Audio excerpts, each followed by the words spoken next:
एकीकडे हे जग झपाट्याने विकासाच्या दिशेने पुढे जात असताना भारतातील आणि जगभरातील लाखो लोक आजही विजेशिवाय जगत आहेत. ऊर्जेची उपलब्धता आणि विश्वासार्हता हे अजूनही एक मोठं आव्हानच आहे.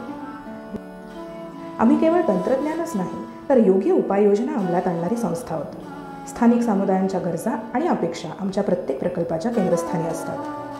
आम्ही गावातील ऊर्जा समितींना तंत्रशुद्ध प्रशिक्षणाद्वारे प्रकल्प यशस्वीपणे चालवण्यासाठी आणि देखभालीसाठी सक्षम बनवतो.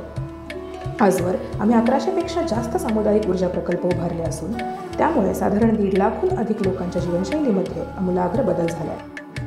सामुदायिक गरजा आणि अपेक्षा यांच्यावर केंद्रित असलेले प्रकल्प आणि ऊर्जा उपलब्धतेच्या विचारांना एक नवी दिशा देणं हेच आमचं दीर्घकालीन उद्दिष्ट आहे. रोटरी क्लब परिवार यांच्या सहकार्याने आजवर ग्राम ऊर्जा व स्थानिक सामाजिक संस्थांच्या माध्यमातून एकूण 44 प्रकल्प पालघर आणि पुणे जिल्ह्यांमध्ये यशस्वीरित्या राबवण्यात आले आहेत. Rotary club of Juhu beach, Rotary club of Thane north, Rotary club of Thane west, Rotary district 3140 आणि रोटरी क्लब ऑफ निगडी यांच्या सहयोगाने हे प्रकल्प उभारण्यात आले. रोटरी क्लबच्या सहकार्याने 400 एकरांपेक्षा अधिक क्षेत्र सिंचनाखाली आणण्याचा ग्राम ऊर्जा संस्थेचा प्रयत्न आहे. या प्रकल्पाचा फायदा सुमारे 400 शेतकरी कुटुंबातील सरासरी 2,500 लोकांना होऊ शकतो.